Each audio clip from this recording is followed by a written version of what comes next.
Hana mến chào cô bác, anh chị và các bạn. Hôm nay, Hana xin gửi tới cô bác, anh chị và các bạn một công thức làm hoạt lụ dẻo mềm bóng đẹp. Phần bên trong vẫn còn màu trắng, nhưng mà vẫn mềm dẻo, không bị cứng với cách làm vô cùng đơn giản, nhanh gọn. 150g bột năng, cho vào tô. Thêm vào 20g đường cát và trộn đều. Mình thêm đường thì khi thành phẩm hạt lựu sẽ ngon hơn. Nếu cô bác, anh chị và các bạn không thích, mình bỏ qua cũng được. Mình sẽ cho vào 100ml nước nhiệt độ phòng. Mình đừng có trộn đều bột và nước lại một lần. Mình sẽ cào nhẹ nhàng phần bột ngoài tô vào chánh giữa. Mình làm như vậy thì bột với nước nó mới hòa quyện với nhau. Mình sẽ tiếp tục đảo phần bột từ dưới đáy tô lên trên. Mình đảo thêm khoảng 4-5 lần. Mình làm như vậy thì phần bột và nước nó hòa quyện với nhau. Một chút mình cắt hạt lựu rất là dễ và nhanh mà không bị bể.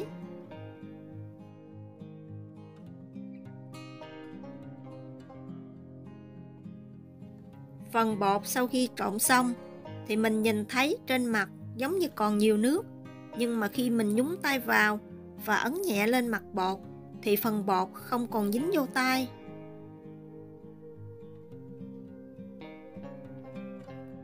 Hana sử dụng một cái rổ hình chữ nhật. Nếu cô bác, anh chị và các bạn không có, mình có thể sử dụng cái rổ hình tròn có đường kính khoảng 20cm. Mình sẽ lót vào rổ 2 tờ khăn giấy. Khăn giấy này Hana sử dụng loại 4 lớp. Sau đó mình sẽ thêm một lớp khăn ở bên ngoài. Phần khăn này cô bác, anh chị và các bạn có thể sử dụng bất cứ loại khăn nào mà mình có. Mình sẽ cho phần bột này lên khăn, trải đều ra, sau đó đậy lại, mình để khoảng 3 phút.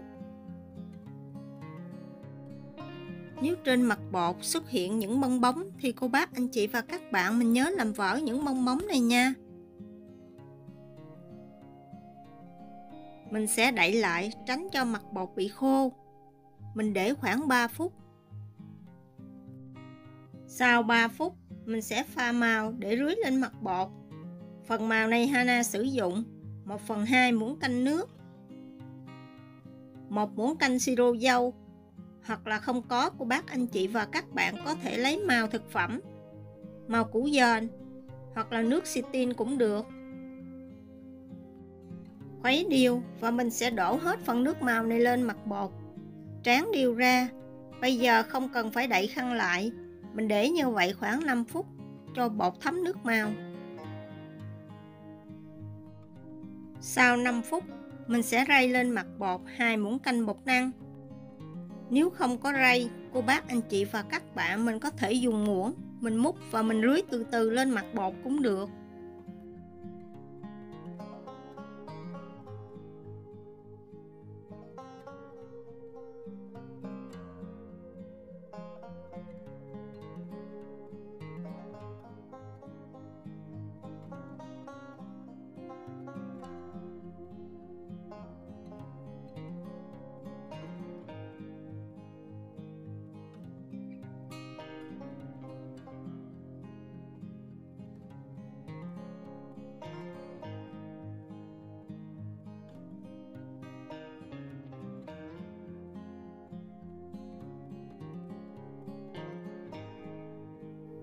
Bây giờ thì mình sẽ đi cắt hạt lựu.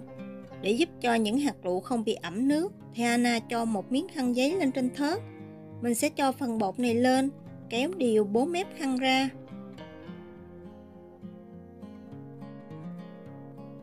Mình sẽ cắt bột có chiều dày 0,3cm.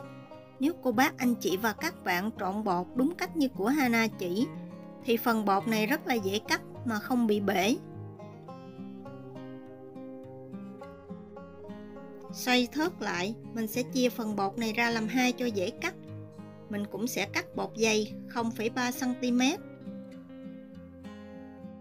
Theo kinh nghiệm của Hana thì mình cắt hạt lựu nhỏ như vậy thì nấu sẽ mau chín và thành phẩm nhìn sẽ đẹp hơn là mình cắt to.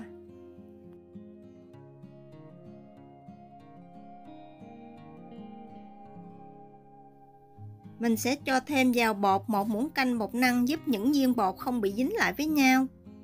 Bây giờ rất là đơn giản, mình chỉ cần túm 4 góc khăn lại và vũ nhẹ thì những viên bột này tơi ra. Cách làm này thì rất là đơn giản và rất là gọn.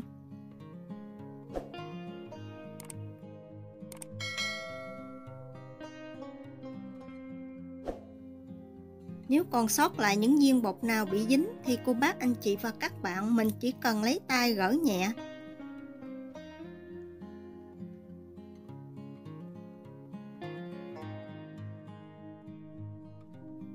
Hana sẽ sử dụng một cái vợt để mình rây phần bột thừa. Cô bác anh chị mình đừng có sử dụng cái rây, vì mình sử dụng rây thì rất là nhỏ, phần bột thừa không rớt xuống hết. Mình tiếp tục mình sàng như vậy cho tới khi hết. Phần hạt lựu này mình sẽ để ra một bên để chút mình luộc. Còn phần dụng mình chỉ cần túm 4 bức khăn lại, mình đem vũ vô thùng rác là xong. Rất là đơn giản và gọn đúng không ạ? Những viên bột sau khi làm xong thì mình nhớ bọc kín lại để tránh bị khô. Nếu chưa làm thì mình để vô tủ lạnh. Sau đó mình sẽ đun sôi khoảng 1 lít nước. Khi nước thật sôi thì cho từ từ những viên bột này vào. Mình vừa cho mình vừa khuấy. Mình cứ tiếp tục khuấy đều như vậy ở lửa vừa và nhỏ khoảng 30 phút. Nếu cô bác anh chị và các bạn sợ mỏi tay thì mình sẽ nghỉ khoảng 1 phút, mình khuấy một lần. Nếu mà mình để lâu quá thì hạt lựu bên ngoài sẽ rất là mau chín, còn phần nhân bên trong vẫn còn cứng. Hana thử rất nhiều cách, chỉ có cách này là thành phẩm vô cùng mềm dẻo. Mình sẽ khuấy như vậy khoảng 30 phút, cho tới khi mình vừa ngưng đũa thì nước trong nồi sôi lại lập tức. Thì mình sẽ nấu thêm khoảng 5 phút nữa là tắt bếp. Cô bác anh chị và các bạn mình nhìn kỹ, những viên hạt lựu của Hana trông rất là mềm dẻo và rất là bóng. Sau 5 phút thì mình sẽ tắt bếp. Mình thêm từ từ 500 ml nước ở nhiệt độ phòng vào. Mình vừa cho vừa khuấy để mình rửa bột.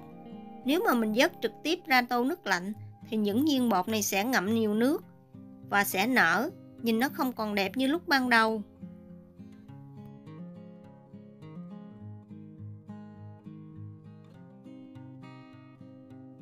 Mình sẽ cắt bỏ phần nước này và lặp lại thêm 2 lần nữa là được.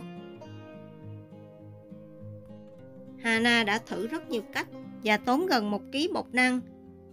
Hana luộc 2 lần cũng có, luộc xong đậy nắp lại, ngâm hạt lựu khoảng 30 phút trong nước ấm cũng có, nhưng mà hạt lựu vẫn còn cứng và nó bị nở không còn đẹp. Hana chia sẻ bất cứ món ăn nào tới cô bác anh chị và các bạn thì Hana đều thử nghiệm vài lần. Nếu thấy thành công và ngon và mọi người có thể làm một cách đơn giản thì Hana chia sẻ lên. Nên cô bác anh chị và các bạn mình nhớ xem kỹ, mình đừng bỏ qua mà không thành công. Mình thêm vào 2 muỗng canh đường cát. Mình khuấy đều. Đường giúp cho những viên hạt lựu không bị dính vào với nhau và tạo độ bóng đẹp. Cảm ơn cô bác anh chị và các bạn đã xem. Hana xin chào tạm biệt và hẹn gặp lại vào thứ 3 tuần sau.